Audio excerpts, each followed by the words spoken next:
On this day you were born, like a shooting star, you shine so bright. The Lord poured grace upon us the day you were born, to be the best musician you could be for our brother Scott. You did this indeed. Game changer, history maker. That's you, my brother. From birth, you did it like no other.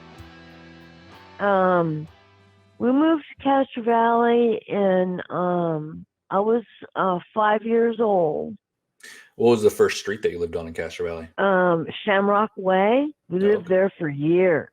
It's been quite some time since I've visited Castro Valley, but I want to tell you that it was the years that I lived here were very nice, good memories, and particularly good memories of the kids that Cliff and Connie and Scott came in touch with. So I met Cliff in 1975. Playing in a band, we were all beginning musicians, and the bass player that we had, he got too busy to play bass with us anymore, and so he recommended a bass player, and that was Cliff. So that's when I met him, right around 1975. Puffy was in the band. I remember when we were just kind of first getting to know each other at the very beginning of maybe sixth grade or whatever it was, and I was saying to him, "Oh, man, you got to check out this Blue Oyster Cult record. I'll bring it to you. You got to hear this. It's insane." And I bring it to him. We would always trade things back and forth, and he would tape them.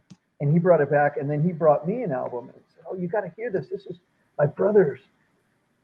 My brother Scott, I loved with all my heart and soul. And Scott was a very unusual human being. He was extraordinary, like his brother. He was very different, Nicholas, in the way that he did not understand what hate was. When you want to talk about the early stuff, is like when they were on Emerald and Gem.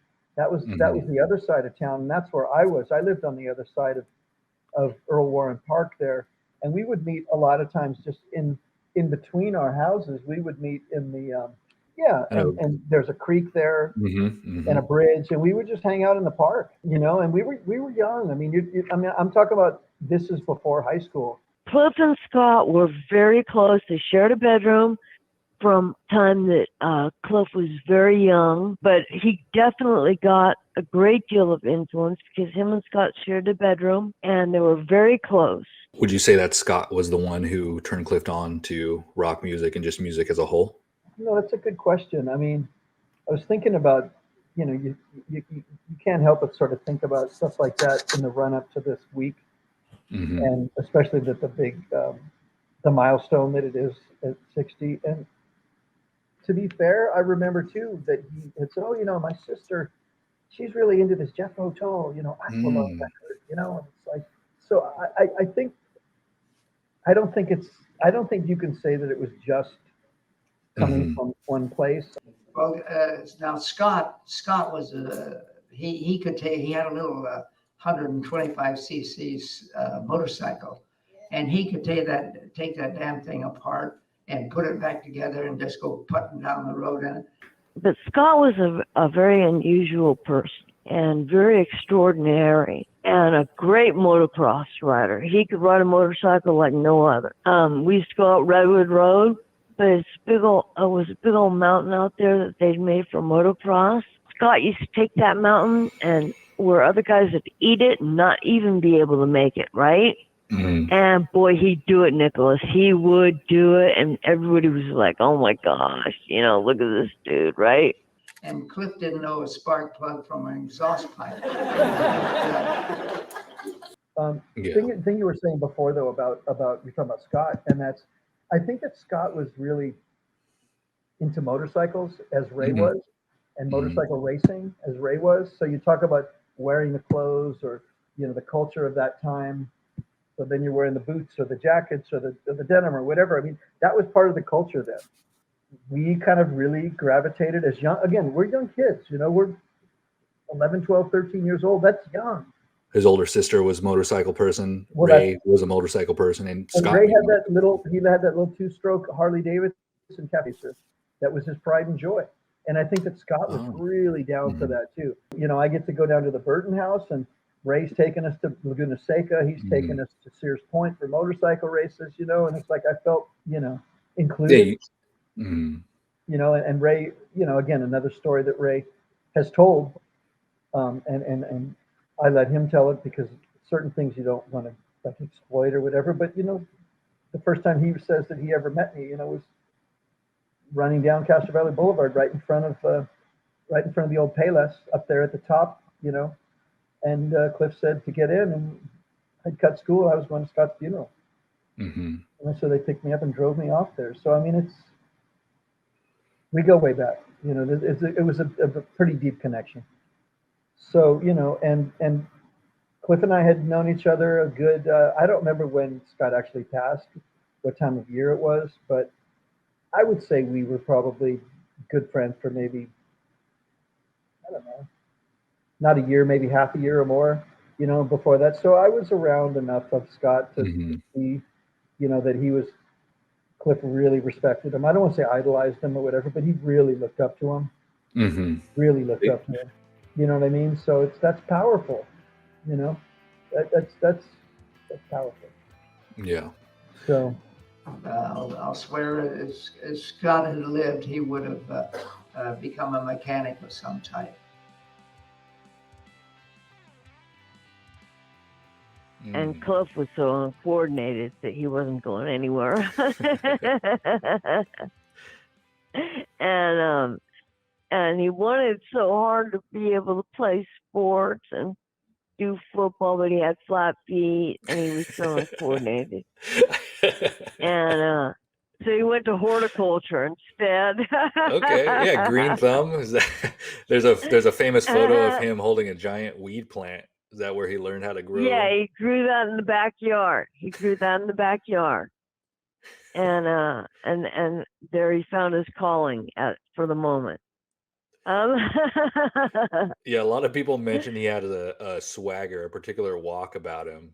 Are you saying that it may have came from the flat feet uncoordination that he had? Yeah.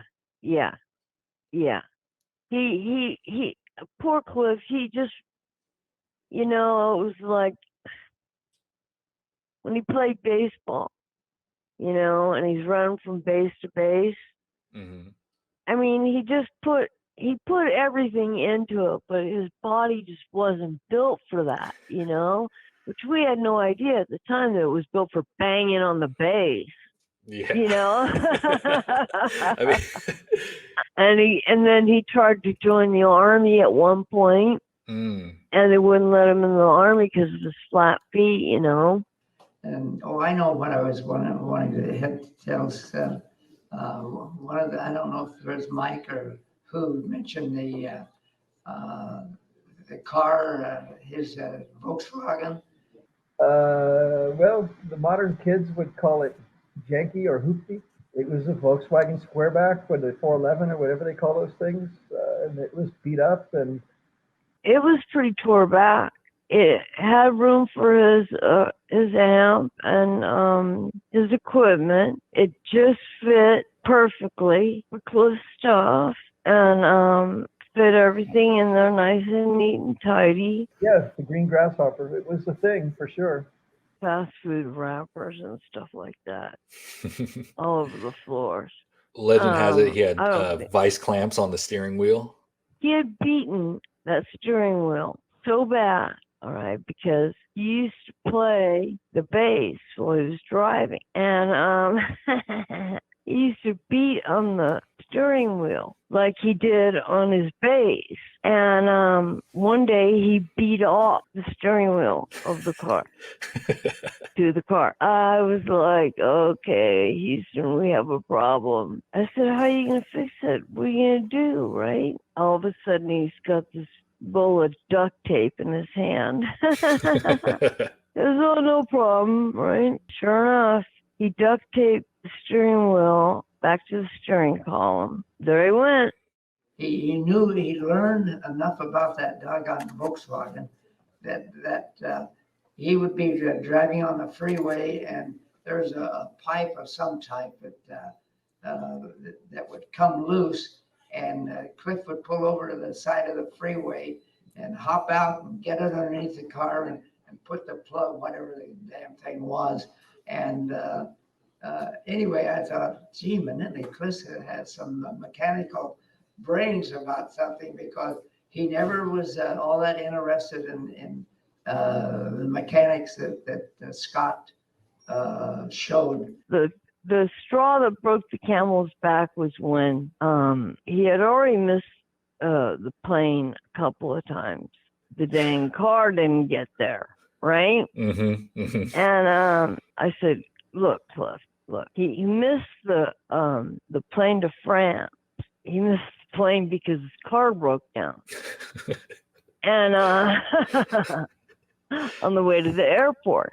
So after that, they started sending limousine to pick up Cliff, and they hired him a babysitter, a personal assistant, because he wasn't cutting the mustard, you know. He couldn't even get to the gigs, right? I said to him, Cliff, why don't you buy a new car, you know? I said, look, you don't even have to go down there. All you got to do is call up, tell them what you want and what color you want, and they'll like send it over to the house. You've got that much money. And he's like, no, this one's good. It's still got life in it. It's still running good. The only thing that he spent money on for him was food, sushi, musical equipment. He said he never, ever chanced on money on food and musical equipment. He was particularly proud of it. Didn't want to replace it when it was starting to fall apart. I mean, just, you know, I think about one of the random conversations that we had, and some of them I keep to myself because you got to keep something. And Mm-hmm. you know, some of the things that he said about what he really wanted out of this. Mm-hmm. This being, you know, the band that he was in that was streaking towards superstardom at the time, but wasn't there. You know, one of the things was, yeah, he's, you know, I'm going to buy a house for my folks, and I want to buy me a new car, and you know, my needs are minimal. I don't need everything or anything, but I just, you know. So I mean, you know, he knew his car was kind of messed up, but it worked, and you know, whatever. It's got him to Ruthie's. And yeah, he had a crummy car. Everybody said he had a crummy car. Yeah, but that's what kids have, are crummy cars. So if he was alive now, he'd have a better car. So let's talk about the 49ers. Was that like was that the thing of your guys' household? Was that something, I want to use the term sacred, not disrespectfully, but like, was it held to the highest standards, the 49ers? Yeah, that was one of the definitely high priority 49er faithful, always watching the game. You know, I don't think that there was a game that was ever missed unless they were at the game. But my mom was definitely a 49er faithful, and then my dad joined in shortly after that. Nice. I mean, nice. to be as faithful as she was. But, did you and Cliff watch the games with him on Sundays? Yeah, Nice. for a long time. It was a whole family thing. For sure, mad. They were mad for it. They were huge, gigantic, diehard, loyal 49er fans, season ticket holders, and this is when the team was very bad. It was a really 2-14 team, you know, well known as far as the couple of years before Bill Walsh came along. With, you know, they weren't good. They never were good, and but yeah, they had season tickets at Candlestick, and they were so into it. I mean, I say it a lot, and it's true, is that Jan was really kind of the person that taught me the most about football of anybody I've ever met. You know, because she was so into it. That was kind of infectious, you know. So I ended up going to a few games with them at Candlestick, and they were up in the top deck, but right at the 50-yard line, and they had all these people around them. They had a lot of good friends there that they'd had forever, and I think that they might have even had tickets at Kezar too back in the day. Oh wow, okay. I think maybe. But and Ray too. Ray would tell the story a lot about the first Super Bowl. I think it was the Bengals. I think it was in Detroit or something. It was at the Silverdome, maybe. And Ray was talking about how hammered Jan got at the Super Bowl. He didn't go. He stayed home. But she went, and evidently she just got crazy. And had a good time. Jan was a great fan of opera, and I think kind of some of that stuff might have rubbed off on Cliff. But attribute an awful lot of success with Scott and Cliff music, I should say, is how much Jan was the main emphasis on Cliff, and he came to us one time and said, "Mom and Dad, can you help me for 5 years? Help me when I need money or food or whatever. And if I haven't, if this band Metallica, if we haven't made it," it says, "then I will become a studio musician." And that statement right there told me just how much Cliff felt about his own ability. Even though he had a lot of humility, he emphasized that he wasn't as good as others, yet he knew he was good. When you know that when you can be a studio musician, you're pretty cotton picking good. And Cliff was, and it really shows over time. And I see little snippets of him playing, and he's pretty dang good.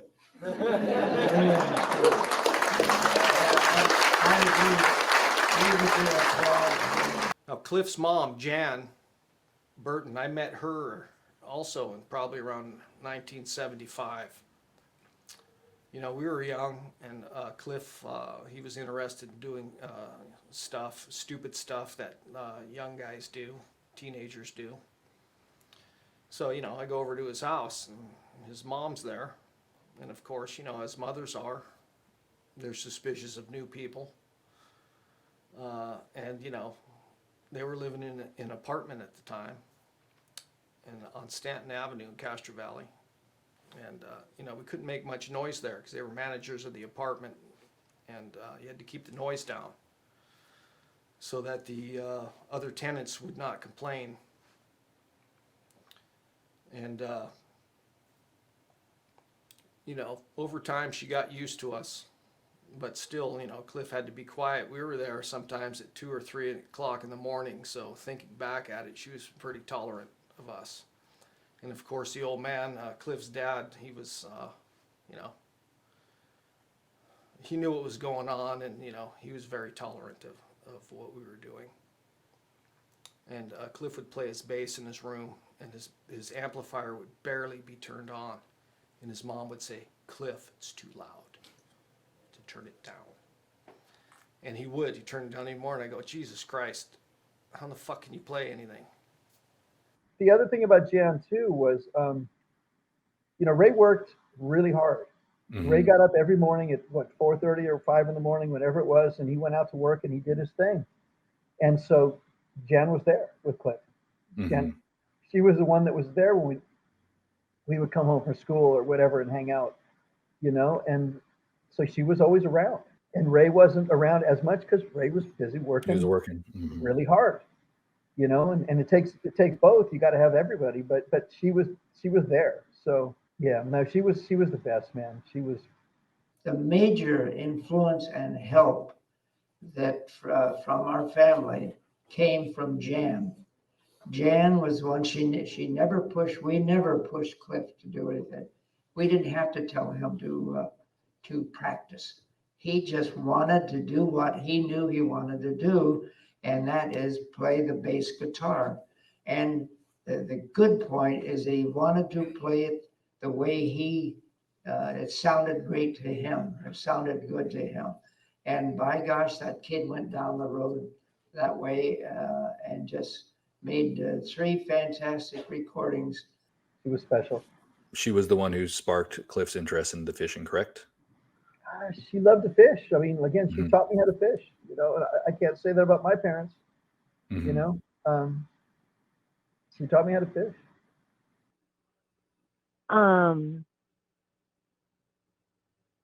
Okay, here we go. One day we went fishing with my mom, as we usually did, a couple times a week, at least 3 times a week, at Lake Chabot. And Cliff was out there, and he was like, I think he was about 8 or 9, and this man was fishing. He went to cast out.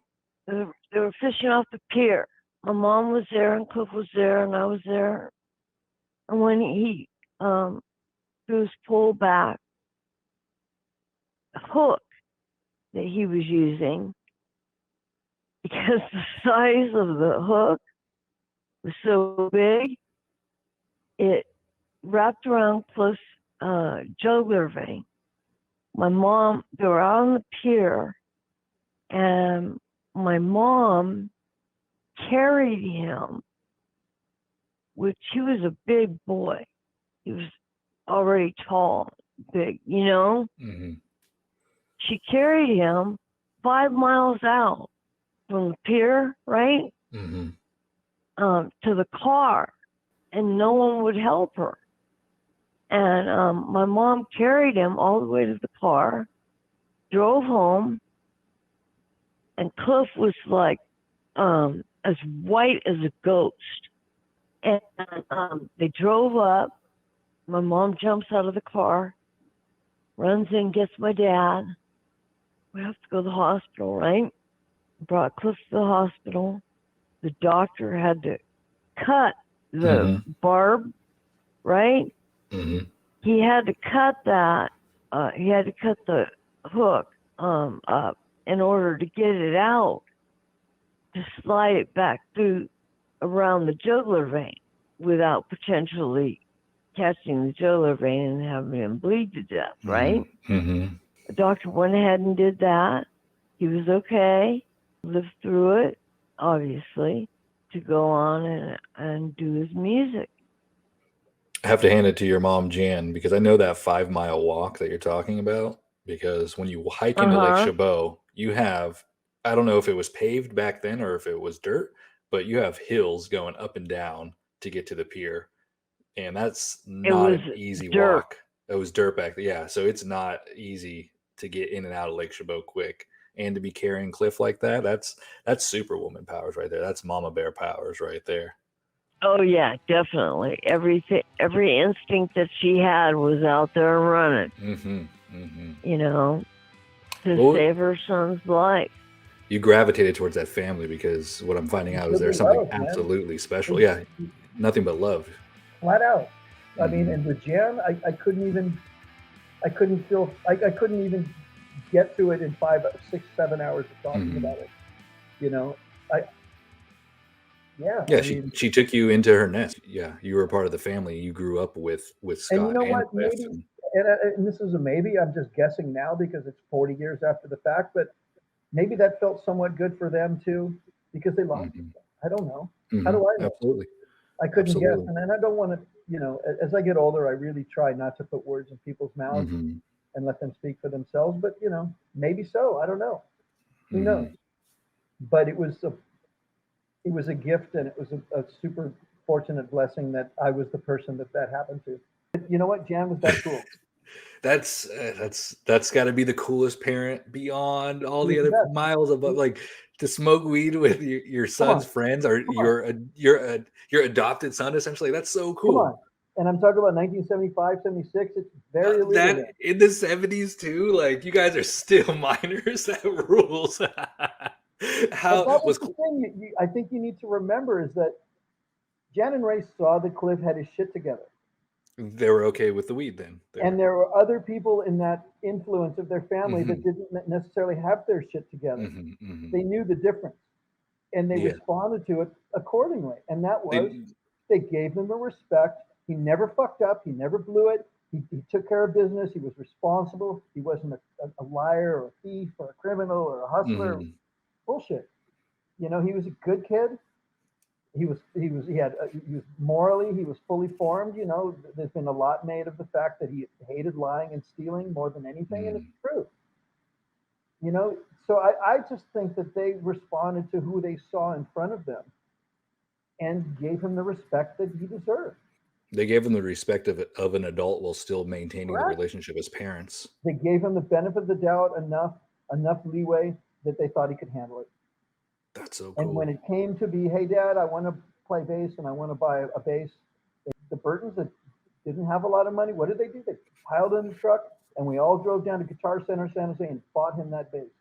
The nicest bass they could find on the floor. The I mean, a Rickenbacker is not Come an on, affordable come on. bass, and to do that for your son's first endeavor in Okay, getting come into on. music, like that's That's what how I'm much saying. support that's like missing a month of rent to be like, dude, we Come on, believe in you. Like no question. at that young age, That's they what I'm saw saying. the potential in their son, That's what I'm dude. saying. And give him the That's some. respect accordingly because he was a serious minded kid. He wasn't a Mm, fool. He didn't like fools. I mean, he was funny. Don't get me wrong. I mean, he was funny as hell. And and mhm, and that and a cut up and a joker and that, but in the right spot. mhm, I mean, in the right spot. So yeah, I mean, all of those things. But Jan Burton, couldn't say enough good things about her. We mhm. don't even have enough time to say enough good things about her. Supreme. I mean, what can I say? And then eventually Jan and Ray came with us up to Maxwell uh, after Cliff passed away, and to spread some of Cliff's ashes up there because that was a place that he really liked. And they slept in the back of a pickup truck, and Dave and I jammed. Jan poured the gin and tonics. We all had a great time. She liked it, and she described us as fucked up weirdos, the music that we were making. And really, if you think about it, we were improvising. It was all improvisational. We were playing jazz. That's what we liked. We liked to play jazz. I know one. When I would come home from work, and I would get off at the bus right there where Stanton meets Castro Valley Boulevard, and I would be walking up to our apartment house, and Cliff's bedroom had a great big window facing the street, and he had a lamp, and he had it situated so that while he was playing, there was a silhouette from the window with the curtain down, but it showed this his body, silhouette. Well, you know what I mean. Silhouette. That's it. So anyway, here would be old Cliff pounding, rocking his head and so forth, practicing the movement, not only playing the guitar, but playing with a certain flair, which I considered Cliff's idea of showmanship. And that was one of the things that is well practiced, and yet it blended right in with his playing of the guitar. He he was very conscientious about his guitar playing. Our house on Gem Avenue, Cliff, he was carving his initial in the tree one day, right? Mm. And I walked out and I go, oh man, dude, that's both of our initials. And I tripped on it, right? And then I went back, I don't know, it's probably around last time I've been down to the Bay Area. Mhm. And they chopped down the tree. Mm.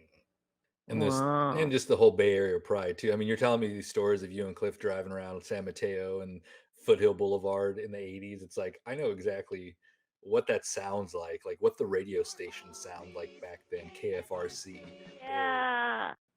He was Yeah. pretty like a philosopher, I would call him, as far as like what he would Yeah. talk about. That's cool. Oh yeah. He would talk, you know, you could talk to Cliff about anything really. Even some subjects where we like totally disagreed. I was coming from one side and he was coming from the other, you know what I mean? Hmm. Even those kind of discussions, we just go on for days, you know, and have a great time doing it, you know. Yeah. You know, all at the office over sushi and sake, you know. So we He had a lot of quality time together in that respect. That's cool. And I was like, okay, fine, right? You know, let's go to sushi.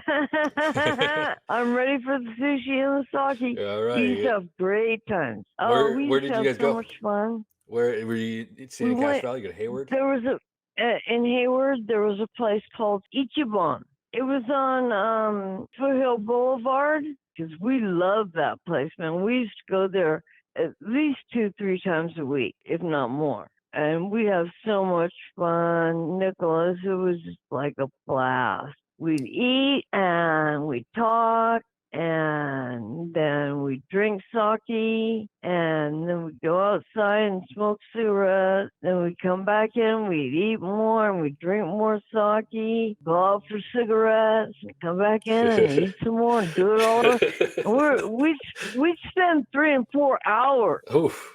That bill at at the end the of the night has freaking to be sushi crazy. parlor. You know how expensive that is? Oh yeah, That's now okay. yeah. So he loves And he had sushi. the money to do it too. He didn't mind doing it at all. It was nothing to him That's cool. because he really only spent his money on sushi and musical equipment and a Nice. couple of new T-shirts because he had to have some new T-shirts. So Okay, no new pants, no new shoes. He was just you could tell his pants were old yeah. by the holes in them. You know what I mean? And his shoes were, you know, they were falling off, and they were, you know, he wasn't going to go buy a new pair of shoes for the whole gig. Are you kidding me? He was adamant about the whole thing. This is how it works, man. No. And he had it all down, and it worked for him. But we used to have so much fun, and he started up this thing. I remember the first night that we did it, he would invite on purpose people that had never had sushi and sake before. His friends were getting lessons in the sushi and sake department. We'd bring people out to dinner with us. Oh my gosh, Nicholas. We would watch these people. They're just down in the sake. You know what I'm saying? Not realizing how And much I've never alcohol's in it. had sake before. By the time we have the first cigarette, or at least the second one, definitely. But usually by the first break, they were already throwing up. And we would just crack up. Cliff and I would just, we were hysterical each and every time. But we used to have the greatest time. It was a lot of time that Cliff and I spent together. A lot of times, you know, we'd go all over the place from down in Hayward down there to over to San Francisco, you know, to San Mateo, to wherever, you know. And it was a big outing, you know, sushi and sake. And we had so much fun.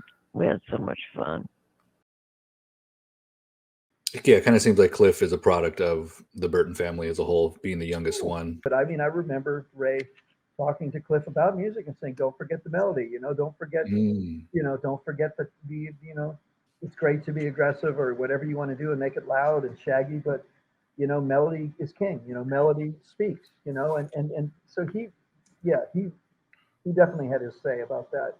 Exactly. Yeah, there's no question about it. Absolutely. And Jan liked country. Okay. There, and you can see Cliff Burton's country influence No with like the question. Leonard Skinner and like the Leonard Skinner-esque riff. Yeah, I think I told the story before, but one of the few times I ever saw Ray get mad was the 4th of July, 1976. It was Leonard Skinner and Peter Frampton, Day in the Green. And my sister's boyfriend lived 2 houses down from them. And so anyway, Tom was driving us to this day in the green, right? It was July 4th, and it was Skinner. And Cliff didn't, he didn't have any money. They didn't have a lot of money, they didn't. And so he wasn't going. And who we were going with blew us off that morning. And we had an extra ticket. So immediately I run into the backyard and start banging on his window, and it's 4th of July. It's early in the morning, day in the green, you're going there early to get in line because it's Skinner and this and that. And I already seen him a couple times before that, and I knew they were spectacular live. And I'm banging on the window. Cliff was a sleeper, man. He was asleep. He was asleep. It's like when he was in the bathroom taking a shower, ready to go. It took a while. It didn't matter if you were in a hurry or not. It took a while. He was a slow mover. He moved at his own pace. 100%, 1,000%. That's what it was. That's what it was. And so I'm banging on the window, banging on the window, and after a while, curtain peaks. Cliff, close the curtain again. I bang again because he closed the curtain. I bang again because he closed the curtain, and Ray comes out. And Ray was pissed because for Ray's, he's getting up at 4:30 every morning. He gets his day off. It's the 4th of July. He's trying to enjoy some sleep, right? And so, but we collected Cliff, and we got him the hell out of there, and we went and saw Leonard Skinner together. I love how he peaks. He did. He's taking it close. Like, dude, I'm trying to get you to see Leonard Skinner, dude. Come on. And he'd much rather sleep on a Saturday afternoon or a Saturday morning. Yeah, it worked out okay. But I do think he was supportive, and I do think he realized that maybe Cliff wasn't the massive academic, and he was not going to become the white collar professional person, or whatever. But I think nurturing something that we both really were drawn to and were really clearly committed to and devoted to, I think he did support that. I mean, it's quite obvious that he did. And again, that's just another kind of special feature of how really kind of great they were.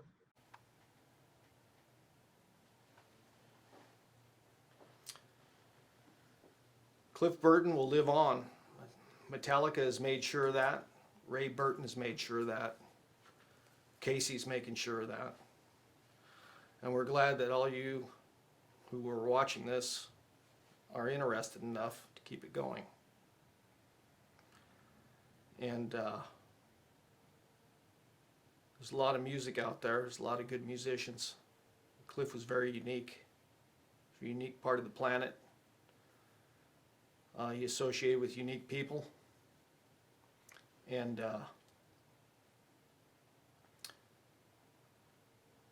yeah, that's it, man. Good luck. And I definitely want to say praise God and hallelujah. Happy birthday to Cliff, my brother, my dear, dear brother. His contribution here on this planet, being able to accomplish what he set out to accomplish. And that was to be the best musician he could be, that he had the potential to be for his brother Scott. That is something that not only to have those feelings, but to be able to express them and have them manifest here on this planet is totally awesome. God-given gift that he had to share not only with his brother, but with the whole rest of the world. I want to thank all of you for showing up here. Just that Cliff would be absolutely, his humility would show up. And he had a like for human beings. There was never a time that Cliff wasn't classic, because Cliff was always classic, and Cliff was always eternal, and Cliff was always better than everybody else, naturally, because of who he was and just what he did. So it was always there. And I think in a way he's always the quality that he stood for, the excellence in music and composition and execution, that he stood for. And everybody that you talk to is going to tell you that, how truly blindingly fucking excellent he was at what he did, and natural. So, and that's a wonderful thing, because again, you're not talking about the best guy in your block. You're not talking about the best guy in your high school. You know, you're not talking about the best guy even in your town. You're talking about one of the best people in the universe of all time. Mm-hmm. That's very special. Mm-hmm. You know, and the fact that we, you know, were able to, you know, breathe in the fucking rocket fuel and the vapor dust of that, you know, magic is, you know, it's special. Absolutely. You know what I mean? And it doesn't happen all the time. Mm-hmm. Once in a lifetime thing. Once in a lifetime thing.